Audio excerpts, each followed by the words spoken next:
मैं प्रवेश हूँ।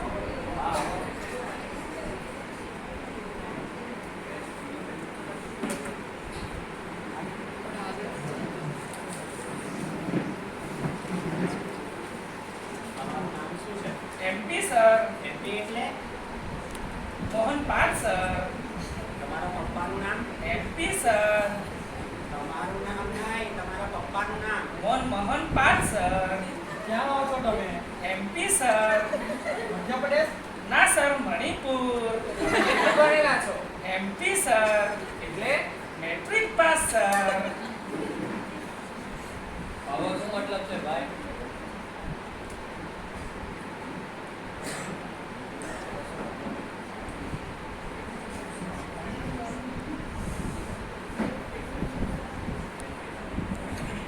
एमपी શું છે સર? એમપી નો મતલબ माइंड ब्लोइंग पर्सनालिटी सर। ચાલો તો તમારી નોકરી પાકી સમજો. MP sir. હવે શું છે MP? My performance sir. MP શું છે sir? Mental pressure. MP and MP નો મજાક ઉડાડવો જોઈએ નહીં ને. મતલબ માણસની પર્સનાલિટી અને માતાજીનો પ્રસાદ. એમપી આવા પણ હોય છે. આજે ખબર પડી. મતલબ માણસનો પ્રકાર. આ એમપી શું છે? ને આ એમપી છે. મતલબ આ માણસનો પ્રકાર મુંબઈમાં પ્રખ્યાત છે. એ જા રે, તું મુંબઈમાં જતો રે, જા. હા ભાઈ, ચાલ હવે તું નીકળ, પહેલી ફુરસતમાં નીકળ.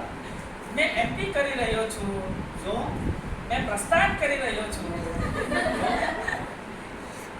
મેં પ્રસ્થાન કરી રહ્યો છું. મને એમપી કરી દેજો. એમપી નો શું મતલબ? મને પર્સનલ મેસેજ કરી દેજો. સાચી વાત. હાલો પાણી પીઓ. Security next.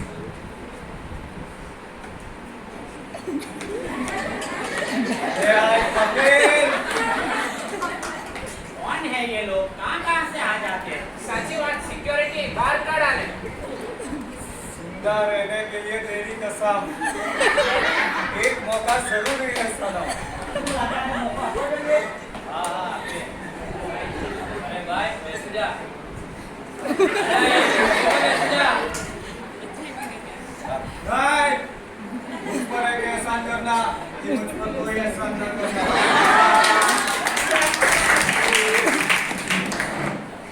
अच्छा कहाँ से पढ़ रही है भगवान? તમારો પરિચય આપો. हमारा परिचय तू पूछे जरा। 11 मुल्कों की पुलिस मुझे ढूंढ रही है। मुझे पहचानता है कौन? मैं हूँ डॉन। તને નોકરી શા માટે કરવી છે? મને તો લાગતું નથી કે તું આ નોકરી કરી શકશે. तुझसे ना हो पाएगा. मुझसे ना हो पाएगा। अरे मारी डिक्शनरी में इम्पॉसिबल नामનો શબ્દ જ નથી। अच्छा कहाँ से पढ़ रही है बकवास नहीं कर रही. ચૂપ રે વિનોદ, તારે જેટલું કામ હોય એટલું જ મને પૂછ। अच्छा तो तारी स्ट्रेंथ શું છે? रैंक की बात ही मत करो। जितना लोगों के शरीर में खून नहीं है उतना ही रवि कुमार एक ही बार में अच्छा तो एक घंटे वॉशरूम में ही लगता होगा. दुनिया में 3 चीजें होती जरूर है लेकिन किसी को दिखाई नहीं देती। फूलों का संसार, सच्चा वाला प्यार और 72 सिंह की रफ्तार। અલિયા, પરિચયમાં તો તે પોતાને ડોન કીધો હતો ને સ્ટ્રેટમાં રવિકુમાર કીધો. ને હવે તું 72 સિંહ કહે છે. તારું સાચું નામ શું છે? आपको कोई नहीं जाने। कोई मने राम कहे, कोई मने श्याम। किसी का मैं भाई, किसी की मैं जान। और नौकरी है सीरियस था. तने 8000 का पगार મળશે ઈગારે. इतने में इतना ही मिलेगा. 8000 खाली 8000। मेरे शूज देख शूज 80,000 के शूज है। मेरी पूरी कंपनी आ जाएगी इसमें क्या? ये कंपनी मेरे लायक ही नहीं है। हाँ?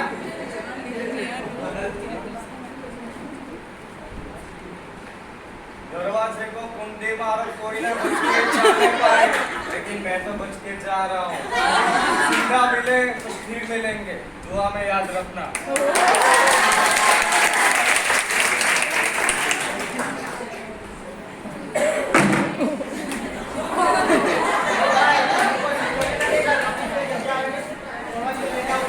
ભાઈ અહીંયા હું ઇન્ટરવ્યુ આપવા આવ્યો છું અને આપીને જઈશ. ઓ ભાઈ શાંતિ, પહેલા તું તારો પરિચય આપ. આંકડો છે ભાઈ, રિઝ્યુમમાં જોઈ. અરે ભાઈ, તને કોની સાથે કેવી વાત કરવાની તને આવડતું નથી? કઈ મેનર બેનર છે કે નહીં તારામાં? અરે હલકાઈ, મને મહેનત નથી, તારામાં શું મહેનત છે? બોલની વાત આવે ને લોકો. અમારા જ પૈસા છે, અમારે જ જોવાનું છે બધું. તો શું મારે જોવાનું? આગળનો ડાયલોગ બોલીએ.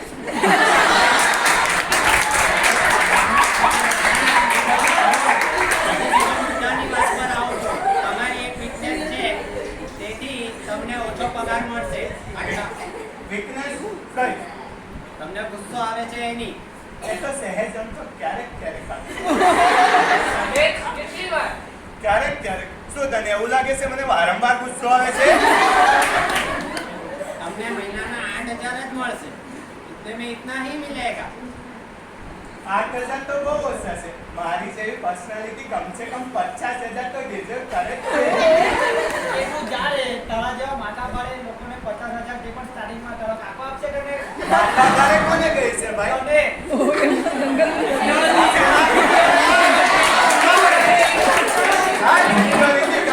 ચાલ ગરીબ માણસ છે, ચાલ.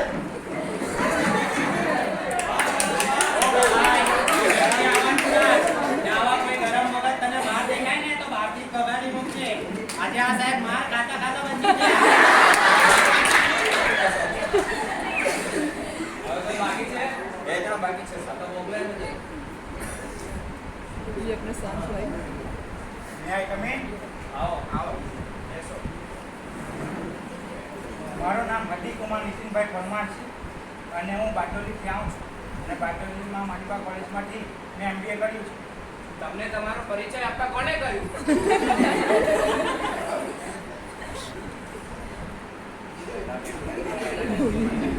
જે વ્યક્તિ પહેલા જે ઇન્ટરવ્યૂ આપીને ગયો તેને મેં પૂછી લીધું કે સૌ પ્રથમ તમે પરિચય જ મેળવવા માંગો છો, એ માટે મેં મારો પરિચય તમને આપી દીધો. તમે વધારે પડતે હોશિયાર લાગો છો. તમારી સ્ટ્રેન્થ શું છે? MBAમાં ગોલ્ડ મેડલિસ્ટ છું સર. અને હોશિયારીની તો વાત જ નહીં કરો. તમે આ કંપનીના મેનેજર છો એ મને આ કંપનીની વેબસાઇટ પરથી ખબર પડી ગઈ છે અને તમારી સંપૂર્ણ ડિટેલ પણ મેં મેળવી લીધી છે. મને ખબર છે કે તમે કેટલા ભણેલા છો. હા, નવરાઈ પરથી ચાલ્યો તો અમારી વીકનેસ શું છે? આમ તો મારી કોઈ વીકનેસ જ નથી સર. આ પ્રશ્નનો જવાબ તમને હજમ નહીં થાય. ત્યાં પણ તમને હું જણાવી દઉં, તેમ છતાં તમને હું જણાવી દઉં કે જો કોઈ હું સારું પુસ્તક વાંચવા લઉં તો તેને પૂર્ણ કર્યા વગર છોડી જ નથી શકતો. એ જ મારી વીકનેસ છે. અહીં ઇન્ટરવ્યુ આપવાવાળા તો ઘણા છે. અમે તમને જ કેમ સિલેક્ટ કરીએ? મને ખબર જ હતી કે તમે આ પ્રશ્ન મને પૂછશો જ. મેં યુટ્યુબ પર આજે જોઈ જ લીધું હતું કે તમે દરેક ઇન્ટરવ્યુમાં આ પ્રશ્ન પૂછો જ છો. તો આ પ્રશ્નનો સ્પષ્ટ જવાબ એ છે કે તમને કર્મચારીઓની જરૂર છે અને મને નોકરીની, એ માટે. ઓ ભાઈ, તમને બધું જ ખબર છે એવું લાગે છે. તમે જઈ શકો છો. ખોટું લાગ્યું? ખોટું લાગ્યું તમને? ખોટું લાગ્યું એટલે ભલે.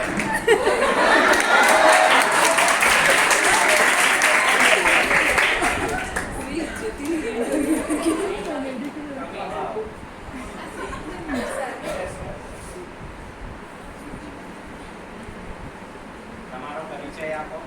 મારું નામ અવની ઠાકર છે. મારું BA રનિંગ છે. હું ટીચિંગની જોબ માટે અહીંયા આવી છું. તમારી સ્ટ્રેન્થ હું નવા લોકોને મળું છું તેની સાથે સારી રીતે એડજસ્ટ કરી લઉં છું. તેની સાથે એના વિચારોને અસર કરીને સારીમાં હળી જાઉં છું અને વિદ્યાર્થીઓને પણ સારી રીતે ભણાવી શકું છું. અને તમારી વીકનેસ વીકનેસમાં તો મારું કંઈ છે હતું નહીં, પણ જો હોય તો મેં સુધારવાનો પ્રયત્ન કર્યો છે. સ્ટેજ ફિયર ને એવું હતું પણ એનો મેં સુધારવાનો પ્રયત્ન શરૂ કર્યો છે. છથી ચાલુ છે. અમે તમને શા માટે હાયર કર્યા? તમને મારામાં કોઈ પ્રતિભા દેખાય હોય કાં તો મારામાં કોઈ આવડત ગમી હોય તો તમે મને હાયર કરી શકો છો. તમે કેટલી સેલેરી એક્સપેક્ટ કરો છો?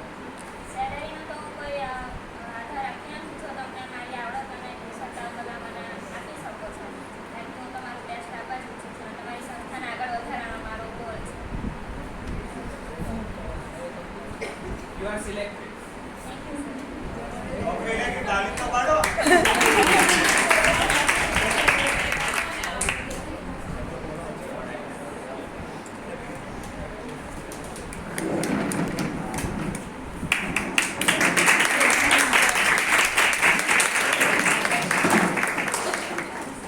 તો આપણે જોયું મિત્રો, ઇન્ટરવ્યૂ માટે જઈએ ત્યારે આપણું મિસબિહેવિયર, અનડિસિપ્લિન જેવું આપણે રાખીએ તો આપણે ઇન્ટરવ્યૂમાંથી રિજેક્ટ થઈએ છીએ. અને જો ક્યાંક આપણે સભ્યતા સાથે અને સારી રીતે વર્તન કરીએ તો સામેવાળા વ્યક્તિને પણ આપણે ગમી જઈએ છીએ. ભલે પછી આપણી વીકનેસ હોય કે ન હોય, પણ એ આપણું વર્તન વ્યવહાર જોઈને પણ આપણને સિલેક્ટ કરી લે છે. તો આ જ અમારું અહીંયા નાટકમાં રજૂઆત અમારી